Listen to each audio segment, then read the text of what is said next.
Hello and welcome to the MSTieCast. I'm Toby Mobius. I'm Joshua McLeod. Peace. I'm Justin Toner, as always. And I'm Chris French. And welcome back. It's been about a week and a half since our last episode. I know those of you who just got into the show through the Jonah Ray interview are used to episodes coming out more quickly, but let me just be honest, that's usually not how we do things. Usually we do one episode a month, but because it is Christmas and it was Turkey Day and we had so many things to discuss with the Kickstarter and the interview with Jonah Ray, which again was really, really cool to have him on the show. I cannot stress that enough, how cool of a dude he is. Yeah. Mm-hmm. So cool. And just all the various Kickstarters that are going on right now, we had to do more episodes just to keep up with all this news. We're going to try and get out 2 episodes a month now that there's 4 hosts. Even if not all of us will be able to, contribute to each one. I probably won't. It really depends on my schedule, but if we can try and get 2 episodes out a month, that would be awesome. Yeah. We're trying. Also, and I've mentioned this on social media, I want to mention it here, hopefully, I'm going to stress that hopefully, make no promises, but hopefully by Christmas, the show should be on iTunes. I've signed Toby up has been working on this. I've signed up with a service called Podcast Garden. Essentially what they do is you upload the episodes to them, and they have an unlimited storage capacity deal from what I understand, unless I suddenly get an email saying, okay, you can't do any more episodes. But from what I understand, I upload the episodes, and they add them to an RSS feed, which I can post onto the MSTieCast website, and then I can submit that feed to iTunes. And if iTunes approves the feed and all the content, the show should be on iTunes around Christmas time. Do they ever not approve a feed? Why would, is there really, I've heard some horrible things on iTunes. Is there really things they object to? I think it's a very low bar. It's a pretty low bar. The only reason they would outright reject it is A, if it doesn't work, B, if there is malicious code in the RSS, which can happen. It really just depends. I don't think there's any issue with that because I've already tried the RSS feed out myself, and I've had the guys test it out, and it seems to work just fine. Yeah. My only issue is I can't seem to get the album art to work correctly. I don't know why. I've re-uploaded the album art several times, and it just doesn't work. I sent an email off to Podcast Garden about that, so I will hopefully hear back tomorrow, because I sent it earlier today, after trying for the 3rd time. So our listeners love hearing these details. Well, I mean, transparency is important. True. Yeah, transparency is very, very important on any show, but I especially feel it's important on a show where we have had delays and things that have been promised, and sometimes episodes haven't gotten out on a monthly basis. So I want to be upfront, especially now that we have so many new listeners, about what's going on the show. And thank you guys for listening. I mean, we got a bunch of new listeners now, and I know I'm still a relatively new host, and I'm happy to be here. And so let's get on to our main topic, maybe? Yep. All right. Yes. Speaking of things we're thankful for, it was Turkey Day recently. Yes. I sat through all of it. It was fantastic. I did not get to see you're all lucky. of it. You're lucky. No, I saw most of the host segments. I had to work, and then I had family, so I only got to see the tail end of the marathon. Unlike you losers, I have a life, so I didn't see it. Well, I was just sick enough to avoid being exposed to family members, so I had an excuse to stay home and watch MSTieCast all day. Nice. For me, I just had it on my phone all day, and when I wasn't talking to people, I'd sit there and watch MST, or I'd have it on my TV or on my laptop or whatever. I think 4 out of 5 doctors agree that when you're ill, the best remedy is to stay up for more than 12 hours and watch copious amounts of television. Obviously. Well, I had medicine and water and soup, and I wasn't, I'm fine. I'm okay now. I'm glad you're feeling better. The sickness has passed. Yeah, it's that time of year. But Turkey Day was a big success, I think. Yes, Joel did the spots from the Kickstarter offices in Los Angeles. He was joined by various Kickstarter staff, and they helped him introduce movies. We also saw the bots in a limited capacity, played by their new actors. Yes. And they were awesome. They were pretty good. We also saw Gypsy, which was great. Yes, she was in the background, yeah. Jonah got to introduce a movie. That was pretty cool. That was cool. That was really cool to see. Honestly, I think the most surprising appearance was in the episode Fire Maidens from Outer Space. They receive a letter from a girl named Ashley, and Joel had young Ashley appear on Turkey Day, and she joined him for 2 brief little segments. One where, they discuss her letter, and then later on she performed her own version of the Mystery Science Theater theme on ukulele. Yeah. It was very nice. It was a nice way to cap off the whole Turkey Day. Yep. And leave a little warm glow in your heart and kind of spur more people to back the Kickstarter, which is going strong. Yep. As of this recording, there are 3 days left. By the time this goes up, there should be 2 days left. This should go up the night after we record. Yeah. Currently, as we're recording, right now they are at 4.34 million, so they are very close to hitting that 9-episode mark. Yep. So, fingers crossed. Yep. I'm sure they'll hit that mark and go beyond, but the real question is if they'll be able to reach the 5.5 mark before it ends. Yep, on Friday night. We'll see. Let's hope this isn't just some huge Ponzi scheme to get $5 million and then Joel leaves the country. Hopefully not. Joel puts on a fake mustache and goes to the airport. Oh, He'll I need 2 tickets to, I don't know, Samoa? I don't know. Samoa's still American territory. They could extradite him. It's the Australian outback. He'll run a hot fish shop. That's But no, he'll pull off the mask and reveal himself to be Dr. Forrester. And he'll make off with our money. But Can you really send a guy into space for just $5 million? Something to think about. Maybe. Maybe. Probably not. Well, remember, the initial goal was 3.3, so could they send someone into space for $3 million? That's the real question. Yeah. I mean, I guess if you had a giant catapult and it went far enough. If you had a giant dog bone and you just shot it up into space with no intention of bringing it back down. And, it's set to self-destruct after 10 years. That's true.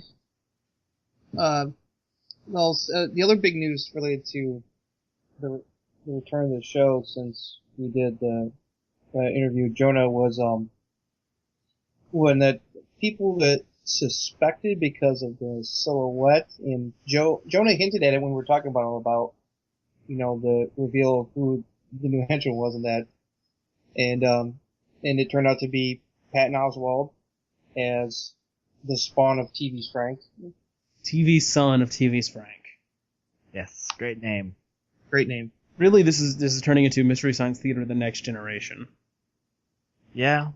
Yeah. Which kinda, yeah. I just pray we don't have an MST3K Voyager. I'll be fine. No. No, well, I just angered all the Captain Janeway fans again.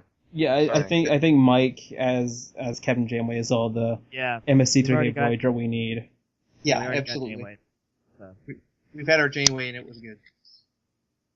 I mean, I don't know if it's a whole series of Mike doing that impression. I don't know.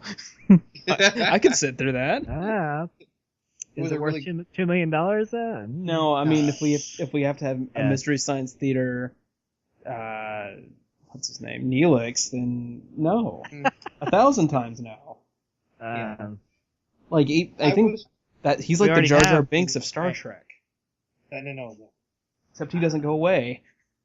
No, he didn't. But anyway, I was really I'm sitting happy. here I mean, twiddling my thumbs as the only Voyager fan in the group. Sorry. So. I That's didn't. cool. That's fine. I understand where don't- the don't- disapproval comes from.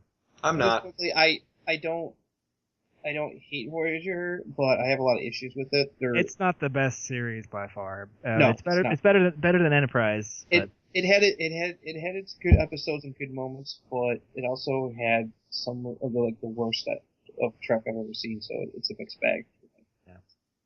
I mean, Okay. on one hand, Year of Hell. On the other hand, Threshold. Yeah. Exactly. Anyway, but I was perfectly happy with Patton Oswalt. I've been a fan of his for a long time. He's very funny. He's a big Misty, and I mean, you could just tell. I mean, like, I love how Joel shared the Twitter exchange because originally he was going to just have Patton come in to be part of the writing team, which is a good idea. But then when he asked him, like, would you be willing to, be on TV? And I just love his response was, bleep, yes. And then then we suggested the idea of the son to use Frankie, like, you could, just his reaction is like, you can hear the head explode. The childlike Lee.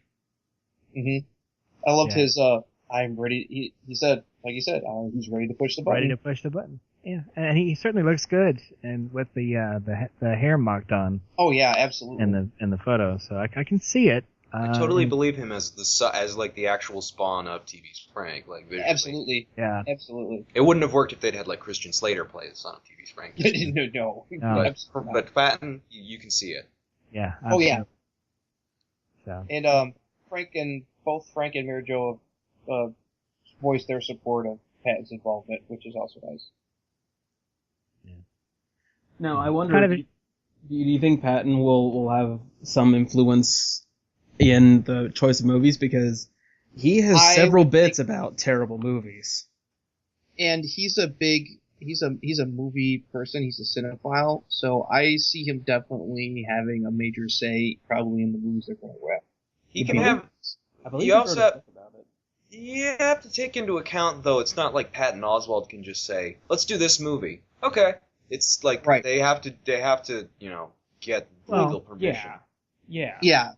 Well, absolutely. like I said when we first discussed it, they probably at least have 3 movies already in mind, but the other ones we don't know. And Patton might have a few ideas, but again, he'll just be involved. He won't be directly dictating which episodes. I think it's ultimately up to Joel, and so. I'm just saying, based on his stand-up, I would love to see him get a shot at helping write a riff of Deathbed, the bed that eats people. Oh God, if they could get Deathbed, that would be insanely awesome. Because that movie deserves to be riffed. God, I wonder if they get the rights to the Christmas shoes. I love his bit on the Christmas shoes. Christmas shoes. That's one of his best. But like Deathbed was like one of the first bits of his I ever heard, and I laughed so hard. Chris and I are quiet because clearly we're offended by your choice. Well, Christmas shoes, I can't really see how you would get a lot of material. Cancer! So... The mom's dying! It's because the movie is awful. It tries to be funny, it fails. The acting is terrible. The writing's a joke. It's not even shot well. It's terrible. Yeah. It's the kind of crappy Christmas movie that it should be riffed. I'm surprised RiffTrax hasn't done it already. That's probably because they don't want people going out to buy DVDs of the movie. This is true. Because they would have to do a commentary. I don't think they'll get a VOD of Christmas shoes. Yeah, I guess that's true. So, the Hallmark Channel isn't like Discovery Channel. They're not cool that way. That's why Santa and the Ice Cream Bunny and Santa Claus Cocker the Martians are easier choices because they can do it. As much as I love it, it'd be cool if they did Santa Claus the movie. But I don't think they're getting that. I think you're talking about the one with Dudley Moore? Yeah. That would be a fun one. It'd be nice. But anyway. Ernest Saves Christmas. Come on, guys. But Yeah, I definitely think he probably would offer like some suggestions, and see if they could probably get a hold of him. But he's definitely going to be, Joe wanted him to help with the writing, and he's definitely going to be a major, force, working on getting. And because he is a cinephile, he's definitely going to add an extra layer of jokes. Oh, absolutely. Into the riffing, which would be, very much appreciated. Absolutely. Because the more obscure the reference, the more people seem to latch on, or at least kind of want to talk about it and mull over it. Because Misties they're an eclectic bunch. You know? Yes. So. All I know is if Tom Servo suddenly has a gigantic 22-minute riff about Star Wars, we know who wrote it. Yeah. Especially if this concerning the prequels.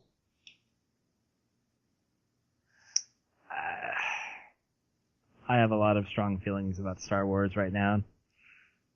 Save it for another podcast. Yes, I will. What else we got on the back burner of MST in the upcoming RiffTrax? Yes. Have fun. Yes. RiffTrax Live, specifically Santa and the Ice Cream Bunny. Nobody went but Justin. So Justin, tell us about that. It was a lot of fun. Although they had riffed this before, and it was a very popular one, they redid this one because they got their hands on an alternate version of the cut of the movie where, instead of the Thumbelina story being the filler of the movie, it was a version of Jack and the Beanstalk that looks like it was definitely filmed in the 70s just by what the people are wearing. And, that added a whole new element of fun to it. The riffing with the Jack and the Beanstalk stuff was excellent. There was some really, really good stuff. And they definitely came up with some new, besides that, they also came up with some other new stuff that I recognize, because I watched the original Ice Cream Bunny riff twice, so I've gotten pretty familiar with it, but yeah, it was a blast. They did some nice shorts. They found two new ones that were just really bizarre.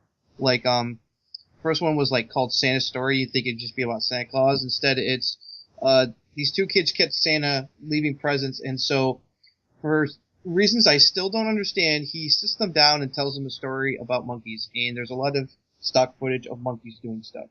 Oh my goodness. I never really associated the, present gifting Nordic folk hero with monkeys, which are usually associated with the tropics. So. It was about trying to teach the kids how to be better people, but it was just like, what is this? Did he tell a story of one got fat?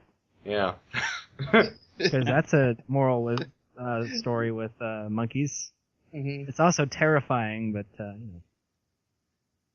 And then one that was even more bizarre called Custer the Dragon, based on some kind of poem. And it was weird. It was like all these little kids in this one house. This girl living with all these animals, and this dragon named Custard, and a pirate breaks into their house to steal their presents, and the dragon fights it. It's just describing it makes my head hurt. So if I'm understanding you correctly, they ripped the movie Time Bandits. Well, Yarr. From what it sounds like, if you just want to have just nothing but child actors, although the only adult was the pirate, all the other parts were played by kids in costume. I mean, from it what it was sounds definitely, like, it seems tonally similar, like with Santa and the Ice Cream Bunny, but I could be wrong. Oh, yes. Like, it fits and, kind of their motif. Yeah. And then the third one was one they had done before. It was a short done by good old K. Gordon Murray related to his Mexican Santa, filmed at one of those like Santa theme parks. It had oh yeah. The skunk and Puss in Boots and the wolf with the ulcer that when he walks around you hear an accordion. Yeah, that definitely traumatized some friends of ours who had never seen that. That came with me and my friend James. They were definitely, that definitely left a mark. Their faces when the wolf starts walking and you hear the accordion I wish I could think of it. Santa's Village of Madness. That's what it is. Yes, Yeah. One of those 3 shorts. Yeah. Yeah, it was one of those. Fantastic Yeah, production. very promising title.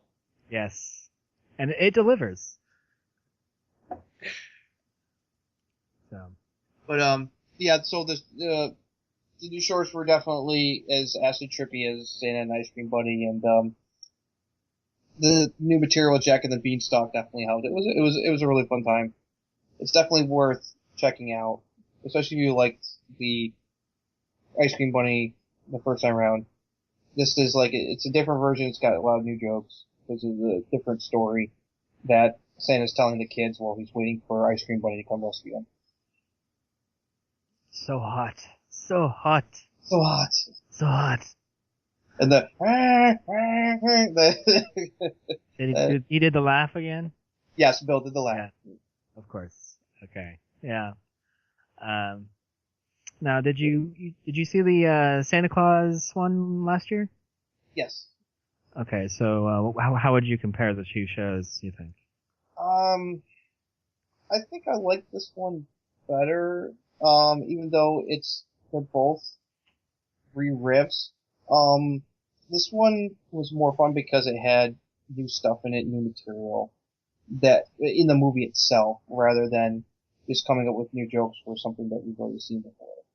You know, it's I think that definitely added up. I mean, last year's Santa re-riff was good, but I enjoyed this probably a little more, especially with the acid trippy Nightmare Fuel shorts. Kind of definitely added to it. Yeah. Yeah. So yeah, when this thing comes out on VOD, it's definitely worth checking out. Absolutely. I most certainly will. And I heard that the Miami Connection VOD is out now, actually. Yeah. Mm-hmm. Need to get that. Yeah, that was a fantastic riffing, the Miami Connection. Oh my god, it was so good. Yeah, I'm gonna check that out too. That movie it needs to be watched to be appreciated. How ridiculous it is. Definitely. That one did not disappoint. I was so looking forward to that one. That was probably my favorite of the year, actually. It was probably Miami Connection. They're, was it The Crappening? Yes. Yep, The Crappening is now officially over. Yeah. Any ideas if they'll do another one, or what do you guys think? Sure. I'm sure they probably will, because this one, they did really well with it. Yeah. At least now that we know what they're going to be riffing, as opposed to the first Kickstarter, which tried to get Twilight and then got Starship Troopers. Right. But maybe one day they'll eventually get Twilight, but I doubt it. I doubt it sincerely. No. Well, methinks the Lion's Gate is not going to open anytime soon. No. We'll always have the commentaries. Yep. So. There's plenty of other good stuff for them to get their hands on. We'll just see what they decide to riff live next year. Very, very true. Mm-hmm. Okay. But yeah, overall, this it was very successful. The Sharknado one was probably my least favorite. I mean, it wasn't horrible, but it's Sharknado. Yeah, Sharknado. So. I honestly, I really don't. I would rather they not do the third Sharknado, but I have a feeling they probably will. Probably. It's an easy target. It is an easy target. I'm still part of the camp that, thinks that they didn't have to or shouldn't have riffed it. Even though I went with my mom to see it and she loved it. And she hates Manos, so, She watched it once with me and, was like, I know why you like the show, but I'm never watching that again. Ever. And don't. Just bring me better movies next time. To quote Kevin Murphy, did she have to take a long shower with lots of soap after watching that movie? Well, she did go shower after we were done. But I wonder why. I don't know if it was directly related or not. So. But, any more news going on? The TV sets. Yeah, yes. The DVD sets. Volume 34 came out last week. And they announced the titles for Volume 35 will come out in March. Yep. Another win in the rights department for Shout Factory. They got Roger Corman to allow them to release Being from Another Planet from Season 4 and Deathstalker from Season 7, which he both owned the rights to through, I think, New Horizon, I believe. New Horizon's his company that he founded in the late 70s and that ran through the 80s. Concord. Mm-hmm. Yep. So, another victory in the rights department from Shout for episodes with those two. And the other two are Teenage Caveman, The Last AIP, and... the last Nicholson. Or the last Nicholson. Arkoff one. Sorry, Last Arkoff. not the last AIP, because there still is, but yeah. Okay. And... 12 to the Moon. Yep. 12 to the Moon, yes. 12 to the Moon. An unsung favorite of mine. So. Yes, I like it a lot. I haven't seen that one. I've heard a lot of good things, especially the, it's definitely like a precursor to Space Mutiny with the one character that they, give a lot of, nicknames to. Good thing I'm the hulky American hero. Yes. I'm looking forward to watching that because I've heard good things about that episode. Yeah. It's good. Not a must-see, but, if you like Mike episodes, give it a check. Check it out. Oh, yeah. I disagree. I think it is a must-see because it has Design for Dreaming. Oh, that short! Oh, yes! Oh, I completely forgot about Design for Dreaming. Yep. Yeah, well, I generally separate Nugina, the right? shorts from the movies in terms of, quality, in terms of judgment. But the whole episode, yeah, it's definitely boosted by Design for Dreaming, absolutely. Mm-hmm. So, probably the next major hurdle they gotta get is to, reach a deal with Paramount, pretty much. It's gonna be tough. It's gonna be tough. But, probably hell's gonna freeze over if they ever gonna get Toho to let them release, both Godzilla episodes. I don't think that'll ever happen. I doubt it. I don't think that will ever happen. I don't see any way that could happen. I'll be shocked if it ever happens. They will probably be the last 2 episodes we will ever get, if at all ever. I don't even think... The only way I see that happening is if somehow Toho goes bankrupt, but even then I don't see that happening, because they seem to be doing fine. Yeah, absolutely. We'll see Susan Hart before we'll ever see those. And Right.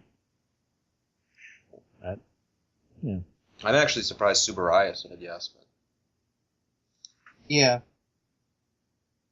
But the amount of episodes left to release is 26. It's gotten pretty small. Yeah. Compared to when Shout took over with the 20th anniversary set, they've have worked wonders in releasing episodes. And lastly, for those who have not been watching, each night this week Joel has been introducing a double feature of MST3K at 7 p.m. EST.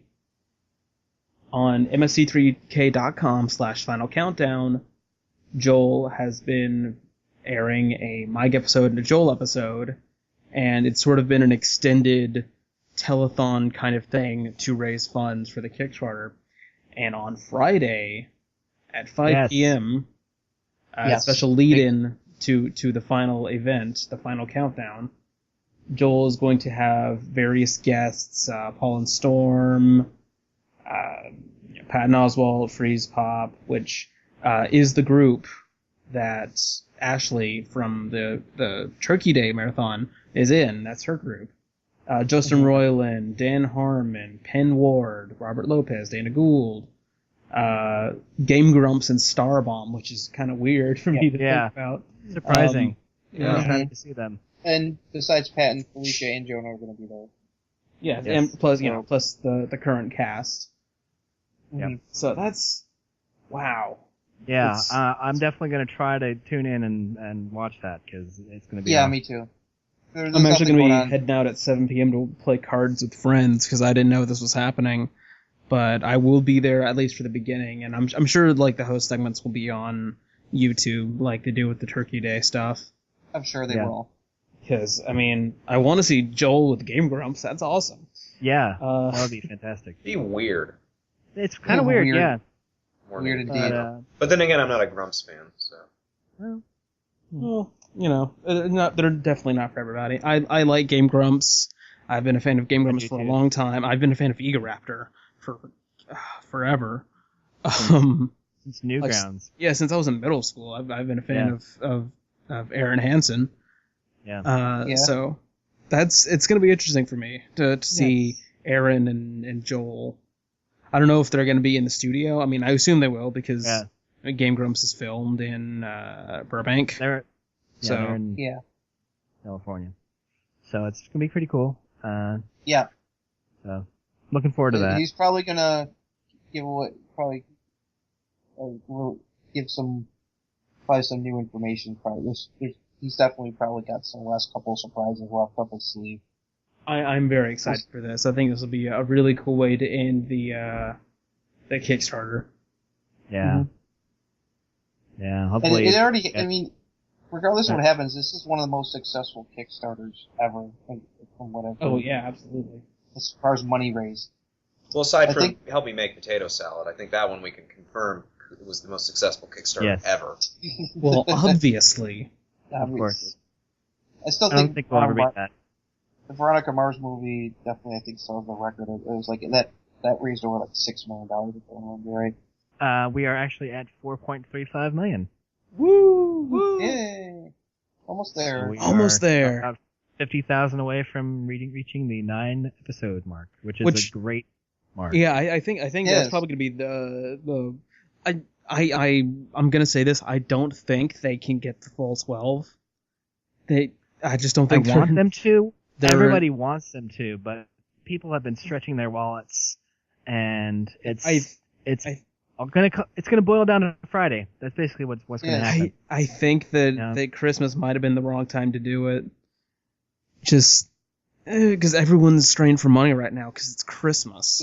Yeah. I personally think it would have been better if they had ended it that weekend, Thanksgiving weekend, with that would have been a lot better if it was Turkey Day being the last 3 days. No, I think that definitely would have helped. Like launch it on Halloween, that would have been good.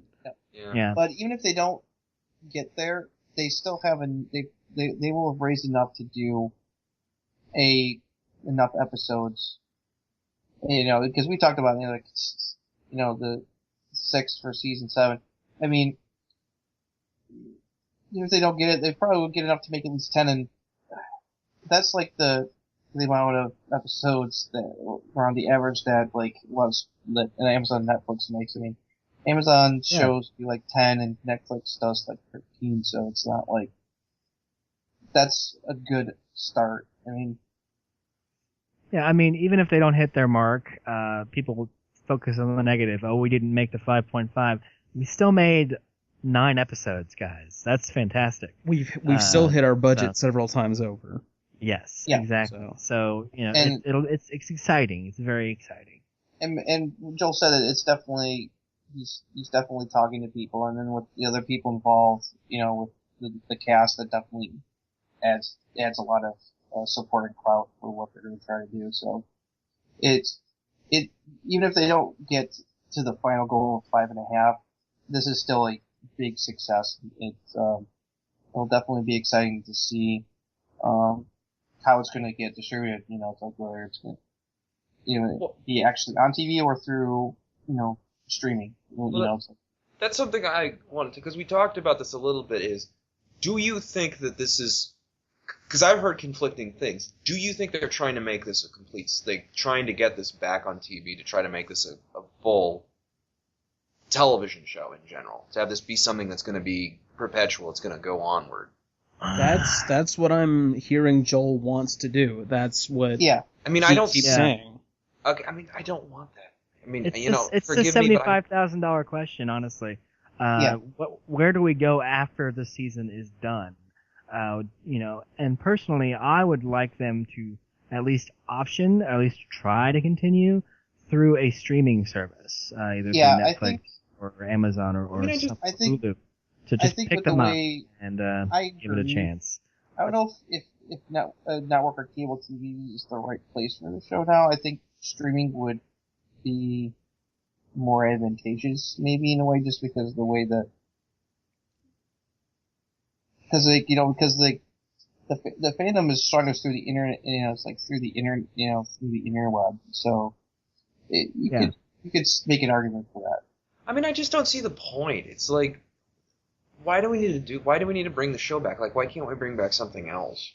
Why can't you bring this back and bring something else back? I mean, because you can have your cake and eat it too, Josh. It's okay. Yeah, exactly. No, I don't necessarily know that we can have our cakes and eat it too, because if we donate $4 million, that's $4 million that's not going to the awesome, everyone's gonna love Veronica Mars reboot. It wasn't a reboot; it was a movie, and everyone did like it, from what I can glean.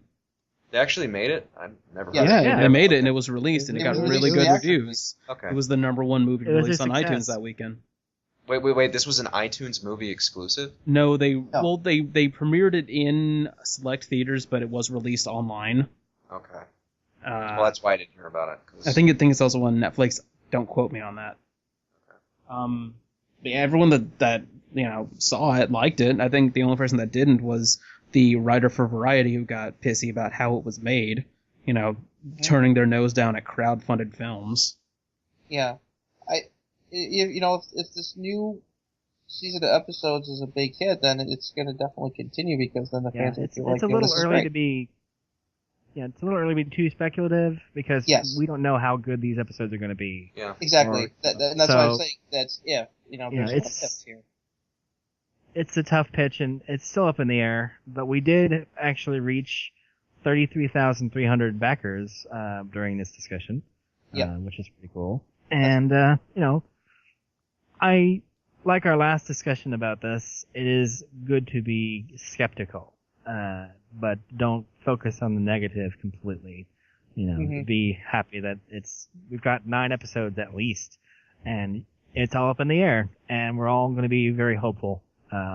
Cautious optimism. That's my banner. It's my banner for Star Wars. It's my banner for Mystery Science Theater. It's been my banner for a long time, because I've been burned before. What was your banner for the Who's Line reboot? Where's Drew my Carey? banner? My banner was there was a Who's Line reboot. Oh, Aisha Tyler. Okay, whatever. I like Toby's answer better. Yeah, well, he's hosting Price is Right now, and who's this chick? Where's the not fat guy? Well, I like Aisha Tyler because I'm a huge Archer fan. So. Well, yeah, I mean, I love Archer. I love Aisha Tyler. She's a good fit for that show, I suppose. Off topic, she's a really good improv comedian. She didn't do anything on that show. She sat behind the desk. Yeah. I mean, Drew at least got involved with sketches. Occasionally she'll jump in to do which I hate it when they do that. Is occasionally she'll do like a scene from The Hat, like she'll just run up there and do something. Yeah. Which I'm like, can't you just do a scene? Can't you just play like... This is not Vietnam. There are rules. Wow. Wow. I'd like to apologize to all our Vietnamese listeners. Oh my god. Someone hasn't seen The Big Lebowski.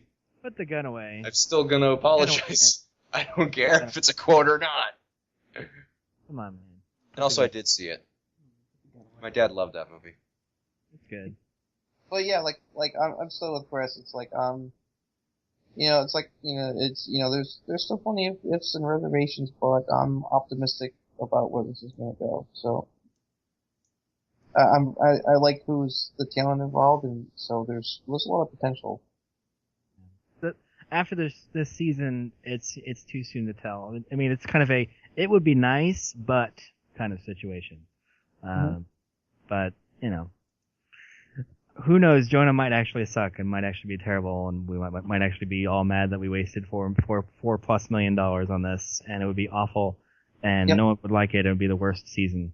But it's still cool for doing our show. So thanks, Jonah. Yeah, thanks. So you never know. I mean,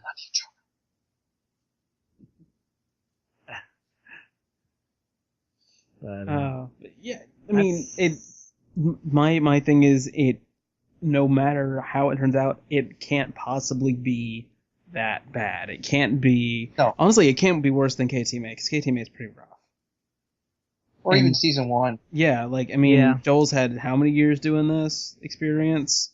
and he's got these really talented people behind him. It can't be that bad. Like, No. and I mean that's been my mantra for Star Wars. Well, it can't be worse than the prequels. Like, it's scientifically impossible. Yeah. Unless it's 2 hours of Han Solo falling downstairs. Unless it's the And even then, worst it's still turned a episodes of the profit. Clone Wars cartoon.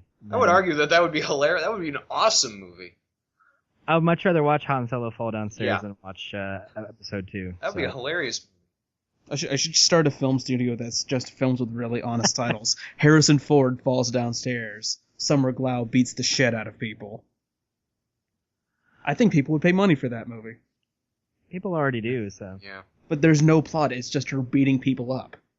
Although, admittedly, they didn't pay to see snakes on a plane, so Wow. No. keep that in mind when you make your movies. Well, See, my films are going to be That very movie- economical in that they won't have plot. Okay. well, that movie succeeded Snakes because on a- of Samuel L. Jackson. That's Right. And Snakes on a Plane did have a plot?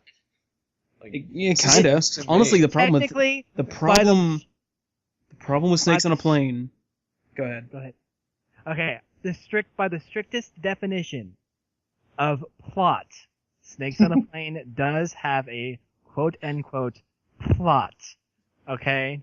But as for whether it has any depth, forget about it. No. Synopsis of Snakes on a Plane. Shit goes down. Snakes The get end. on a plane, the plane lands. See, here's the problem with Snakes on a Plane, is it's not that it doesn't have a plot, it's that the plot is so convoluted and makes absolutely no sense. Well, it bends Like, over backwards to get to that point. Yeah, it bends over backwards to put the snakes on the plane when they Well, that's could what have we're paying to easily see. done it another way. Like Exactly. they write themselves into a corner. And it's like, what are we gonna do? And they just gotta do some See, well, some that's the writing thing. yoga to stretch themselves far enough to when I get go those into snakes the on the theater- plane. When I go into theater to see a movie called Snakes on a Plane, I'm not looking for something with a cohesive narrative. I'm looking for Samuel L. Jackson shooting some motherfucking snakes on a motherfucking plane. Right on. That's what I was advertised, and that's what I paid to see, and that's what I got. So in a way, it was a success. I will say the theme song to that movie is actually pretty good. It's actually pretty decent. For more riveting Snakes on a Plane talk, join us next week. On the Snakes on a Plane cast. Oh boy. I think that's a sign that we're done with this episode. We started. I mean, it's tangentially related. We are talking about a shitty movie. Maybe that'll be on the new season. Ooh, I'd watch Jonah and the gang riff on Snakes on a Plane. sure. Be a who? Oh, that'd be great. I don't think the producers are going to ask much. They'd just be like, can oh, do look, people Anaconda. are watching our movie again. If they can get Anaconda, if RiffTrax can get Anaconda, they could probably get Snakes. Yeah. I mean, Snakes on a Plane is kind of like the dollar store equivalent of Anaconda. I would argue that Snakes on a Plane kind of riffs itself. So. Yeah. I mean, it is the it- movie it- that they It wanted to is change. higher quality than Sharknado, though. That's I true. mean, they wanted to change the name. Samuel L. Jackson told them not to, or he quit. And so they were That stuck sounds with like- this title. That sounds like something he would say. I mean, he is the guy that insisted his lightsaber had BAMF etched into it. So, And it'd be purple. and it'd be purple. He's the Yeah. only Jedi with a purple lightsaber. I have issues with that. I'm going to stop talking. Okay. We'll We'll discuss later. Star Wars after this, but for now I I have think a- it's I think it's a good place to sign out. So Yes. thank you everyone for listening. I'm Toby Mobius. I'm the hulky American hero. And I'm just Justin. I am Christopher French. And this has been the MSTieCast. Now where's the money, you little brat?